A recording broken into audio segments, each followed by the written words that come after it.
Greetings out there, folks. Today we are going to discuss about cellulitis and erysipelas. Now, cellulitis accounts for 1.3% of all the ED visits. There are some risk factors that are general for cellulitis. Let's see that. So, who are more prone? The patient who's having lymphedema or either any skin breakdown or site of injury, or whether there is any pooling of blood due to venous insufficiency or leg edema, then obese patients and neutropenic patients, which will increase the susceptibility, then immunocompromised and hypogammaglobulinemia, then chronic renal disease and cirrhosis. These patients, when the patient has these conditions, it increases the risk for cellulitis. And risk factors are specific organisms causing cellulitis. So the risk factors for specific organism causing cellulitis are like MRSA, which is most common. If you see here, it is occupying the major chunk of the table.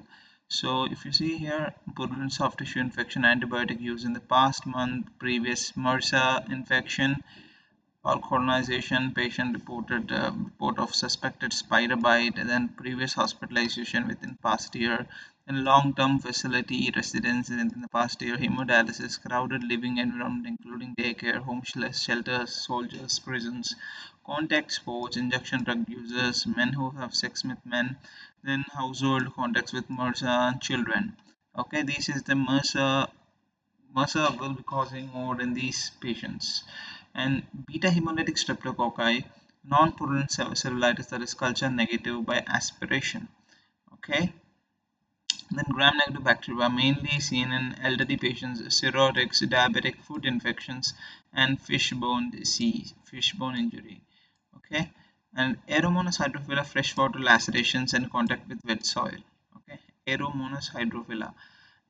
Vibrio vulnificus, Vibrio parahemolyticus, saltwater lacerations, fish fin or bone injuries or cirrhotics, Pseudomonas aeruginosa, neutropenia, injection drug use, hot tub exposure, anaerobic bacteria including Clostridia, bite wounds, diabetes mellitus, necrotizing infections, gas and tissues, polymicrobial diabetic foot injections, bite wounds, Pasteurella and Capnocytophaga mainly seen in dog and cat bites. Mycobacterium marinum, fish tank exposure, streptococci pneumoniae, and Haemophilus influenza are mainly seen in non-immunized children and adults, and also episplenic patients. Okay, so we have seen the risk factors now. So mainly cellulitis is more commonly seen in middle-aged and elderly patients who are prone because they will be having many comorbidities, and erysipelas is mainly seen in extremes of ages like children and also elderly. So, and patient characteristics on a gender basis wise is male. There is male predominance because of more risk-taking behaviors, and also the mean age of presentation will be 46 years.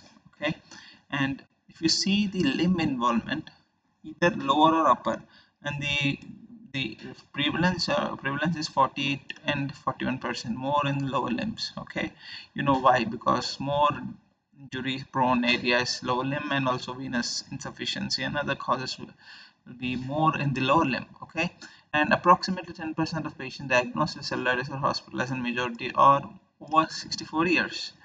Great. So coming to the microbiology, as we have already seen, MRSA, beta streptococci, beta hemolytic streptococci, gram-negative, aerovirus, and out of which we have already mentioned that MRSA was the major chunk.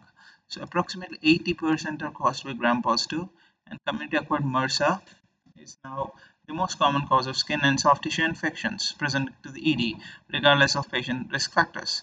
The Infectious Diseases Society of America recommends differentiation of purulent from non-purulent for treatment decisions. MRSA is likely to be causative agent in purulent cellulitis. For non-purulent, role of MRSA is unknown. Okay, and empirical therapy for beta hemolytic streptococci infection with beta lactams is recommended. Gram-negative aerobic bacilli are third most common etiology, as we have seen here. So this is chronological based on the most prevalence. Okay, so other less common pathogens causing are like they are below this one. Okay, Aeromonas and Vibrio vulnificus, Pseudomonas, the other things. Okay, The erysipelas is usually caused by beta hemolytic streptococci. Bullous erysipelas is more severe. Forming can represent synergy with beta hemolytic streptococci and MRSA. Now, the pathophysiology. Most symptoms of cellulitis are secondary to a complex set of immune and inflammatory reaction triggered by cells within skin itself. Although bacterial infection invasion is what triggers the inflammation, the organisms are largely cleared from the site within first 12 hours. The subsequent inflammatory response is caused by infiltration of cells such as Langerhans cells and keratinocytes, which release cytokines, interleukin 1, tumor necrosis factor that enhance skin infiltration by lymphocytes and macrophages. Okay, so there is complex inflammatory reactions within the skin which will cause infiltration of the dermis by with the cells, lymphocytes and macrophages. Now coming to the clinical features, now we will separately discuss between the cellulitis and erysipelas. So in cellulitis, if you see the affected skin, as we all know, it is itis, inflammation. So the skin will be obviously tender, warm, erythematous, and swollen, and typically does not exhibit any sharp demarcation, which is a differentiating feature from the erysipelas. Okay, so eryma can occur around the hair follicles that leads to dimpling of the skin and creating orange peel appearance referred to as pseudo orange. Okay, let's see this. So if you see here, it is characterized by erythema and mild swelling. Okay, puree, like it is looking like orange skin. Symptoms develop gradually over a few days. Lymphangitis, lymphadenopathy are seen occasionally in previously healthy patients, but purely local inflammation is much more common. In cases of purulent cellulitis, exudate drains from the wound, and abscess may or may not subsequently form. Systemic signs of fevers, leukocytosis, and bacteremia are more typical in immunosuppressed patients. And recurrent episodes of cellulitis can lead to impairment of lymphatic drainage, permanent swelling, and also dermal fibrosis and epidermal thickening. And this is mainly seen in the culex, the filariasis. Yes, sorry. So filariasis will see this condition, and also in venous varicose veins, we see these findings because of because of lymphatic drainage damage, and so because of that, there is a these chronic changes are known as elephantiasis nostril and predispose the patient to further attacks of cellulitis because of poor lymphatic drainage. Now coming to the erysipelas. So in erysipelas, onset of symptoms is usually abrupt with fever, chills, malaise, and nausea, representing a prodromal. Over the next 1 to 2 days, then there will be small area of erythema with burning sensation which develops later on. As infection progresses, affected skin becomes indurated and raised border that is distinctly demarcated from the surrounding skin. This pure orange appearance is also common in erysipelas. A classic description is a butterfly pattern over the face. Okay, so let's see the butterfly. If you see here, it is characteristically a raised margin which is occupying the face, middle of the face. Butterfly sharp demarcation present between the salmon red erythema and normal skin is evident. Okay, so lymphatic and also complete involvement of ear is the million ear sign, and its distinguishing feature of erysipelas because the ear does not contain. Let's see million ear. Okay, let's see.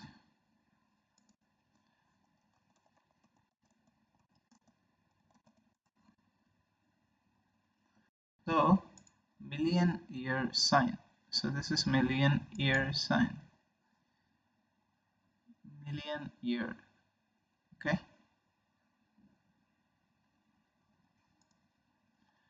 See here. Mainly seen in erysipelas. Okay. So million ear sign. This is the distinguishing feature of erysipelas because the ear does not contain the epidermis typically involved in cellulitis. Okay. Now, lymphatic inflammation is known as toxic striations, and local lymphadenopathy are common. Purpura, bullae, and small areas of necrosis warrant a search for possible necrotizing soft tissue infection. On resolution of symptom of infection, this desquamation of the skin often occurs. Now coming to the diagnosis, how do you diagnose a cellulitis or a erysipelas? So diagnosis of cellulitis and erysipelas is clinical. Management should be guided by clinical differentiation between purulent and non-purulent. Presence of abscess or purulent discharge from an area of defines the soft tissue infection as purulent. If there is mild disease for both purulent and non-purulent forms of cellulitis, it is distinguished by absence of systemic symptoms. In case of mild infection, blood cultures and needle aspiration, punch biopsy, leukocyte count, and other data are of little benefit. Needle aspiration of leading edge of the area of the cellulitis produces around 15.7% of cultures. It ranges from 0 to 40% although, and punch biopsy reveals only 18 to 26% of the time. Areas with abscess formation have a significant higher yields. Wound culture is recommended when the decision has been made to place the patient on antibiotics for purulent cellulitis. So blood culture are positive only in 5%. So you just please have that, because blood culture are only common in 5%. And for both purulent and non-purulent cellulitis in patients with systemic toxicity, extensive skin involvement, underlying comorbidities, immunodeficiency, immersions, injuries, and failed initial therapy or recurrent episodes, or in circumstances such as animal bites, cultures of pus, bullae, or blood are recommended. Okay. A routine radiographic evaluation is unnecessary, but should be considered if osteomyelitis or necrotizing infections of tissues are suspected. So you do only in these two cases. Okay. So now coming to how do you so let us see the differential diagnosis. Before that, the point of care ultrasound is useful to exclude occult abscesses. Doppler studies may be indicated to distinguish lower extremity deep vein thrombosis from cellulitis. The most important diagnosis is to exclude necrotizing. Okay. So we'll discuss about the differential diagnosis. What are the differential diagnosis of cellulitis and erysipelas? Okay, so first one is bursitis. Mainly, if you see the bursa is near the joints, right? So mostly we'll see near the suprapatellar or olecranon. May have a palpable fluid collection. The second differential diagnosis is contact dermatitis. Pruritus is present instead of pain. So pruritus is there, and there is no systemic features like fever. There won't be any fever, or sometimes patient may have bulla near the contact dermatitis, but patient is non-toxic and stasis dermatitis, mainly seen in varicose veins, bilateral long-standing pitting edema, mild tenderness only. Okay, so and the cutaneous abscess. Abscess may appear similar to cellulitis initially, eventually fluctuates and purulent drainage is required. Okay, purulent drainage will be there. Sorry, so we must drain the abscess, cutaneous abscess. And deep vein thrombosis, typically not associated with skin redness or fever. Drug reactions. Their temporal relation to new drug exposure, pruritus instead of pain, absence of fever is there. And gouty arthritis, pronounced pain with involved joint movement is there in gouty arthritis. Herpes zoster, characteristic vesicles, dermatomal pattern is there. Insect stings.